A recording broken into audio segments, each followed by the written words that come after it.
사실 현재 이 사립학교법 개정 법률안을 두고 큰 논란이 이루어지고 있습니다. 지금까지 어떻게 좀 이루어졌는지 이 얘기를 좀 먼저 해야 될 것 같은데요.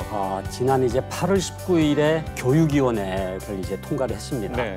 그다음에 이제 8월 25일에 이제 법제사법위원회에서도 역시 여당 단독으로 처리를 해가지고 지난 8월 31일에 국회 이제 본회의를 통과를 했습니다. 네. 교사 채용할 때 필기시험을 교육청에 강제로 위탁을 해라. 이사장이 이사회 소집할 때는 사전에 학교 홈페이지에 공개를 해라. 사학법인의 징계권을 침해를 하는 조항이 있는데 사립학교는 이미 개정된 법률과 교육청의 감독 기능이 다른 비영리 법인들보다 훨씬 높습니다. 네. 이미 있는 법들을 잘 적용하기만 하면 사학의 비리는 있기 어려운 상황이 아닌가라고 개인적으로 현장에서는 느끼고 있는 것입니다. 네, 지난 시간에 이어서 계속해서 사립학교법 개정안이 이 기독교 사립학교에 미칠 영향과 대응에 대해 이야기 나눠보겠습니다. 자, 먼저 이 사립학교가 가지는 특수성이나 이 사회적 영향력이 분명히 존재할 텐데요. 기독교 사립학교들은 어땠었나요? 먼저 우리 한국의 기독교 사립학교는 1885년에 이제 시작이 되는데 네. 우리가 아는 대로 선교사님들이죠. 미국의 북감리교 선교사님인 아펜젤러와 또 북장로교 선교사님인 이제 언더우드가 부활절 아침에 제물포항으로 들어오셔서 네. 이제 세운 학교가 배제학당과 이제 경신학당입니다. 네. 그래서 이제 기독교 사립학교가 시작이 됐고 1887년 이후에는 네. 선교사님들만이 아니라 이제 우리나라의 토착 교회들이 학교를 세우기 시작했어요. 네. 당시에 이제 1교회 1학교 운동 이런 게 있었습니다. 네. 그래서 한 교회가 한 학교를 세우자 해서 그야말로 수많은 학교들이 세워져 가지고 당시에 나라가 어려울 때에 네. 민족 교육을 하고 항일 운동을 하고 네. 사실 우리가 아는 3.1운동, 1919년의 3.1운동의 본거지가 사실은 기독교 사립학교들이었거든요. 네. 그래서 저는 이 한국에 있어서 이 기독교 사립학교가 끼친 공헌은 굉장히 크다고 봅니다. 문제는 이렇게 지금 사립학교의 자율성이 침해되다 보니까 정말 이 기독교적인 정신으로 믿음을 가진 신앙으로 양육된 인재들을 네. 키우기가 어려워진 거죠. 그런 점에서 저는 이 지금의 이 사립학교법 문제는 단지 그냥 법이 개정됐다가 아니라 네. 기독교 사립학교의 존립이 지금 흔들리고 그야말로 기독교 사립학교가 사라질 수도 있다. 네. 그런 지금 위기에 직면해 있다고 볼 수가 있겠습니다. 네. 어떻게 보면 교수님 말씀처럼 우리나라의 그 근대 교육의 시초가 이 사립학교였던 기독교 학교였고 또 기존에 있었던 많은 우리나라가 발전할 수 있는 근대적인 사고방식도 여기에서 시작이 되지 않았나라는 좀 생각이 드는데요. 지금 가장 중요한 게 이 자율성과 관련된 얘기입니다. 기본권 침해 이런 거 좀 얘기도 할 수 있을 것 같은데요. 어떻습니까? 네, 그렇습니다. 이 사학 운영의 자유라는 거는 이제 헌법에 명시적으로 규정되어 있지는 않아요. 네. 그런데 우리 헌법재판소는 설립자가 사립학교를 자유롭게 운영할 수 있는 자유는 헌법상 기본 권리다. 이런 입장을 계속 얘기를 해왔고요. 네. 그다음에 대법원 역시 이제 학교법인에게 헌법상 사학의 설립 및 운영의 자유가 인정되기 때문에 네. 공공성을 해치지 않는 범위 내에서는 자주성이 확보돼야 된다. 이런 입장을 계속 얘기를 해왔어요. 네. 기본적으로 헌법상 모든 권리가 다 그렇습니다만은 법률로서는 제한을 할 수는 있습니다. 법률. 근데 그 사유가 국가안전보장, 질서유지, 공공복리를 위해서 필요한 경우에는 그 권리의 본질적인 내용을 침해하지 않는 범위 내에서는 제한할 수 있다 이렇게 돼 있어요. 그거를 헌법 소원한다는 예, 헌법 소원을 할 예정인데 네. 제 판단으로는 이건 위헌이 맞다 이렇게 봅니다. 네. 이건 사학 운영의 자유의 본질적인 내용을 침해하는 것이기 때문에 법률로서도 제한할 수 없다. 네. 그 이유가 뭐냐면은 사립학교 사학은 기본적으로 설립 목적이 건화 기념을 구현하는 거예요. 그렇죠. 우리 크리스찬 학교 같은 경우는 기독교 가치관의 세계관에 기초한 훌륭한 인재를 양성하는 거예요. 그런데 그 건화 기념을 구현하기 위한 매우 핵심적인 요소, 그게 없으면 안 되는 요소가 교원인데 네. 그 교원을 누구를 뽑아야 되느냐 문제는 이 건화 기념을 구현하기 위한 필수적인 문제다. 네. 지금 이제 이 개정 사립학교법은 공공성이라는 어떤 기계적 공정, 비리 방치, 그걸 절대선으로 만들어버리고 나머지 부분은 도외시하는 그런 결과이죠. 네. 저도 지금 이 사안은 헌법소원으로 가야 된다고 생각하는 이유가 사립학교의 지금 본질을 흔들고 있잖아요. 그러니까 저는 지금 이제 두 가지 흐름이 있다고 봐요. 하나는 현실론자들이 있고요. 하나는 본질론자들이 있는데 자꾸 현실론으로 가겠다는 거예요. 뭐 평준화 이후에 무슨 사립학교냐. 교육과정도 국가교육과정 쓰고 재정 지원도 대부분 국가가 지원하니까 이제는 사립학교라는 이름은 있지만 현실적으로는 국공립학교 아니냐. 사실은 평준화는요. 일본 같은 경우도 국공립학교를 중심으로 평준화를 한 거예요. 예. 그러니까 사립학교는 자율성을 존중해주는 권학이념을 구현하는 학교이기 때문에 이걸 빼고 하는데 논외로 생각을 했던 예, 거죠. 근데 우리는 네. 이제 사립학교가 많다 보니까 네. 이거를 다 포함해가지고 1974년에 고교 평준화까지 되다 보니까 그때부터 치명적으로 사립학교가 정체성을 지금 훼손당하기 시작한 거예요. 그래서 저는 이 헌법 소원을 해서 다시 한번 우리나라에서 사립학교가 재건될 수 있는 그런 계기가 돼야 되지 않겠는가 네. 생각을 하는 거죠. 변호사님 무게가 더 커져 보이는데요. 또 궁금한 게요. 지금 우리나라는 이제 그렇다 치고 그러면 외국 사례 좀 궁금한 게 있어요. 뭐 앞서 그 지난 주에도 목사님께서 인도네시아 말씀하셨듯이 변호사님 해외 사례는 어떤가요? 제가 알고 있기로는 해외의 어떤 전체주의 국가, 사회주의 국가 그런 나라들을 제외하고는 자유민주주의 국가에서 이 사립학교에 대해서 이렇게 운영의 자유를 침해하고 제약하는 경우는 없어요. 이런 기본적으로 대부분의 국가들이 사학을 바라보고 규제하는 관점은 지원은 하되 간섭은 안 한다. 네. 기본적인 것을 지키면 된다. 그거거든요. 근데 우리와는 좀 차원이 달라요. 우리가 이제 지원을 하긴 해요. 네. 하는데 그게 나라에서 교육 중고등학교 평준화 정책, 등록금 동결 정책 이걸 썼거든요. 그러니까 그에 따른 수입이 부족하니까 사립학교에서 그걸 정부에서 서포트 보조를 해주는 거거든요. 그걸 빌미로 나라에서 돈 받았잖아. 그러니까 당신들은 우리 정부의 규제를 받아야 되고 통제를 받아야 돼. 이 논리를 써버린 거죠. 네. 목사님이 이 부분에서 먼저 할 말씀이 있을 것 같은데요. 저는 기독교 학교들을 많이 이제 방문을 해봤습니다. 네네. 저는 이게 우리나라의 제일 안타까운 현실이라고 생각을 하는데 그게 바로 뭐냐면 호주, 뉴질랜드는 부모님들이 낸 세금으로 그 부모가 어느 학교를 선택하든 그 세금의 비용이 학생 한 명당 얼마씩 사립이든 공립이든 상관하지 않도록 가게 됩니다. 근데 제가 왜 이걸 중요하다고 생각하냐면 학부모님이 낸 세금이 모든 사립학교에 공평하게 가게만 해주시고 간섭을 안 하는 호주와 뉴질랜드처럼 하면 사립학교들은 살아나고요. 더 좋은 기여를 공공성을 훨씬 더 늘릴 수 있다는 건 저는 목격을 했습니다. 그러니까 제가 안타까운 거는 지금 특별히 예를 들어 우리 사립 초등학교 같은 경우는 세금의 지원이 하나도 없어요. 그리고 부모님들이 이중 과세를 당하는 거잖아요. 왜냐하면 부모님이 세금을 다 냈는데 사립 학교를 다니면 수업료를 다 내야 됩니다. 그렇죠. 그래서 제가 이 부분에 대해서 호주나 뉴질랜드 모델을 우리나라가 따라하면 교육의 문제는 많이 해소될 거다라는 생각도 합니다. 저는 그 점에 있어서는 그 미국의 일부 주에서도 지금 시행을 하고 있는 바우처 제도. 이 바우처 제도라고 하는 게 뭐냐면은 국민이 낸 교육 세금에 대해서 다시 부모들에게 돌려줘서 부모들이 홈스쿨링이든 대안학교든 아니면 사립학교든 공립학교든 자기가 가고 싶은 자녀들을 보내고 싶은 학교에 그 바우처를 갖다가 내면 되게끔 그런 그 나라들의 모범도 네덜란드를 비롯해서 많이 있거든요. 또 국가의 재정 지원을 받으면서도 사립학교의 자율성이 인정되는 그런 나라들도 많이 있는데 지금 우리나라는 굉장히 지금 이게 안타까운 상황이 지금 벌어지고 있는 겁니다. 어떻게 보면 그게 더 공정해 보여요. 우리 아이의 그 교육에 대한 어떤 책임과 권한은 부모한테 있잖아요. 부모가 원하는 학교에다 보내고 싶은데 거기에 국가 혜택을 못 받는다면은 저희가 낸 세금이 반대로 쓰이는 거잖아요. 사실 그 사립학교가 또 이제 목사님께서 좀 말씀하셔서 좀 생각나는 게 이게 부자 학교다. 귀족학교. 귀족학교다 이런 얘기 있는데 그거에서는 어떻게 보십니까? 그것 때문에 저희가 오해를 많이 받았죠.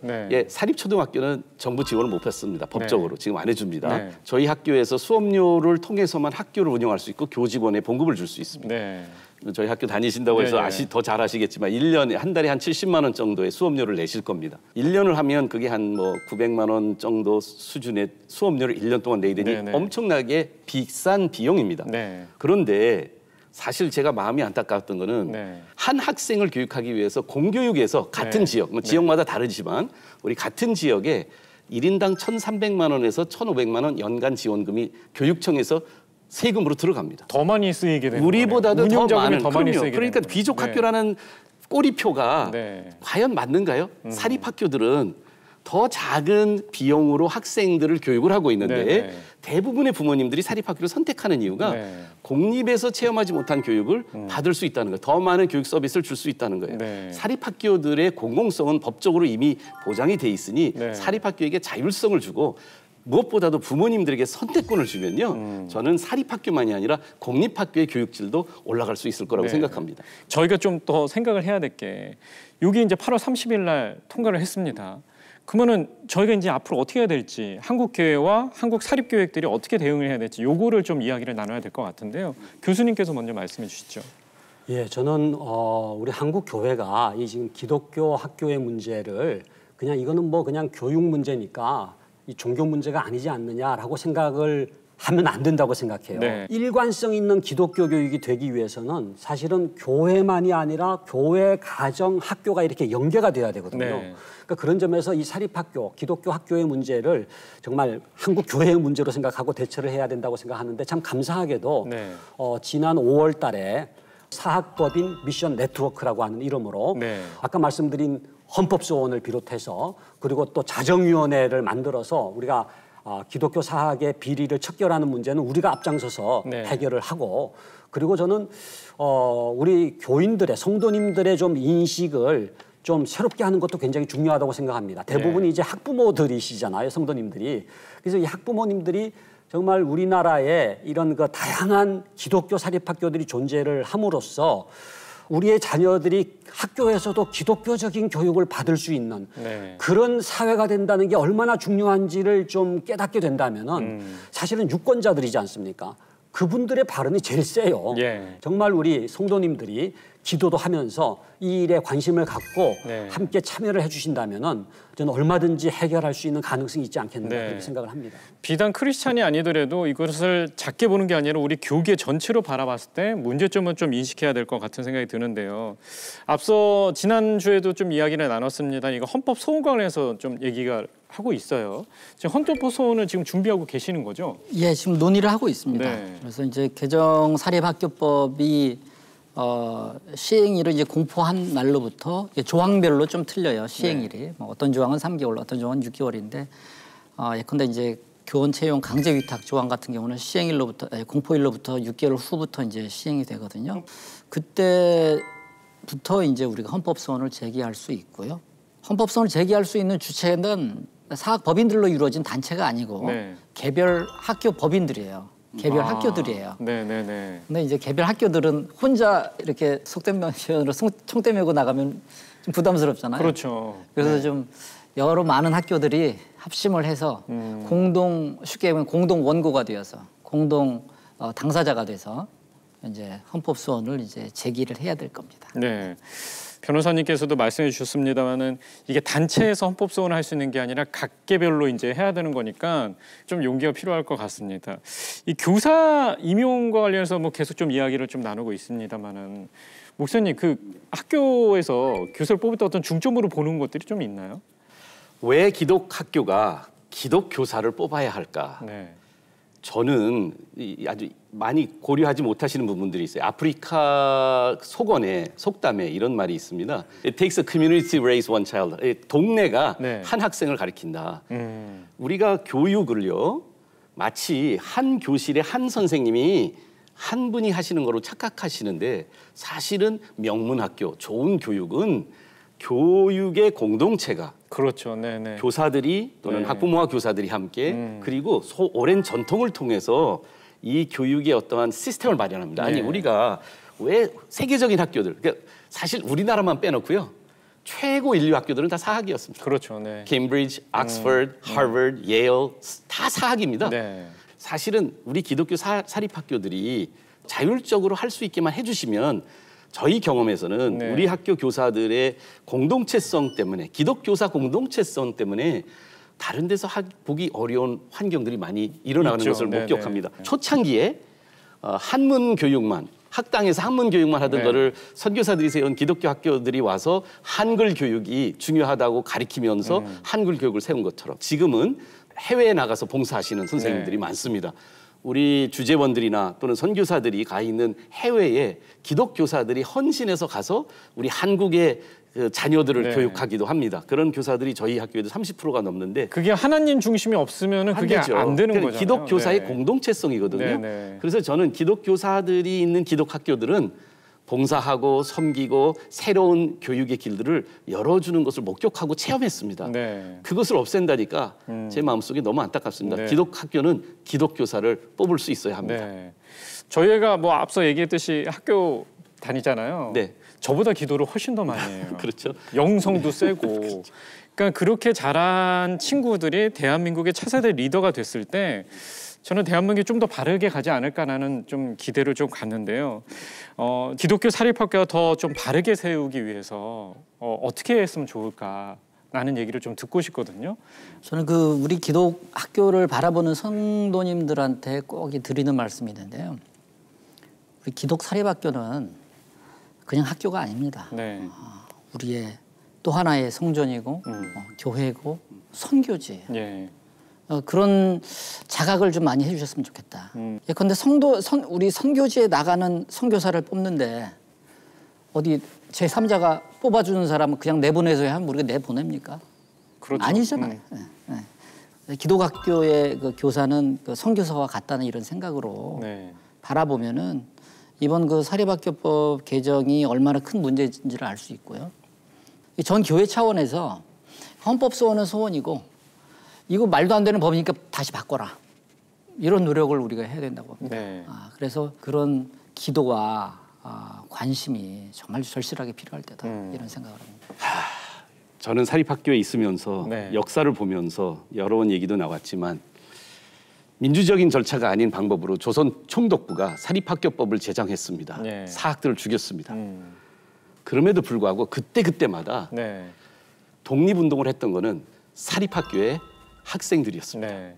저는 지금 소망을 갖고 있는 거는 우리 미션 스쿨과 기독학교들을 졸업한 우리 졸업생들을 네. 소망 갖고 있습니다.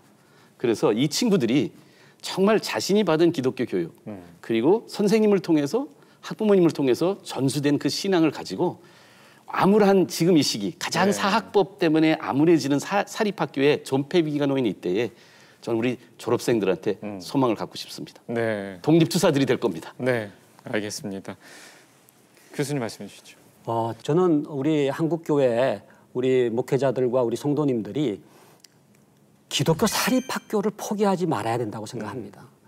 저는 우리 한국교회와 지금 기독교 사립학교 관계자들만이 아니라 우리 모든 성도님들이 이때까지 1885년 이후로 정말 기독교 사립학교가 건재해 왔었는데 이렇게 무너지는 것은 이거는 하나님의 뜻이 아니라라고 하는 것에 대해서 함께 공감대가 형성되면서 기도하면서 한국 교육의 공교육 안에서도 기독교 사립학교가 존립할 수 있는 이 방향으로 기도하고 노력하고 애쓰고 헌신하고 함께 힘을 합친다면은 저는 얼마든지 다시 한번 기독교 사립학교의 정상화, 네. 명실상부한 기독교 사립학교를 통해서 정말 수많은 기독교 인재들이 양성될 수 있는 그런 교육이 우리나라에서도 가능하지 않겠는가 네. 그렇게 확신합니다. 네. 이 리뷰에 걸쳐서 많은 이야기를 나눴는데요. 아마 시청자 여러분들께서 더 잘 아실 거라는 생각이 들고 하나님께서 함께 해주시지 않을까라는 그런 생각도 좀 드네요. 사실 1885년에 이 배제학당과 경신학당이 설립되면서 기독교 사립학교의 오랜 역사가 오늘까지 이어지고 있습니다. 위기는 곧 기회라는 말에 기대어서 지금의 기독교 사립학교의 위기가 기독교 사립학교를 더 올바르게 세우는 그 기회가 되었으면 좋겠습니다. 이 사립학교법 개정 법률안 관련해서 오랜 시간 말씀을 나눠주셨는데요. 박상진 교수님, 김효샘 목사님, 변윤석 변호사님 오늘 말씀 고맙습니다. 감사합니다. 네, 고맙습니다. 네, 교육의 가치는 흥정의 대상이 아닙니다. 이 사립학교법 개정 법률안이 기독교 사립학교의 정체성과 근간을 흔들고 있는데요. 기독교 사립학교의 문제가 곧 한국교회의 문제임을 직시하면서 한국교회의 역량을 모으는 것, 이 복음의 시선으로 성도와 세상을 이어가는 방법이 아닐까 생각이 듭니다. CGN-TV 뷰리지는 여러분의 소중한 후원으로 만들어집니다. 함께해 주신 시청자 여러분 고맙습니다. 네, 고맙습니다.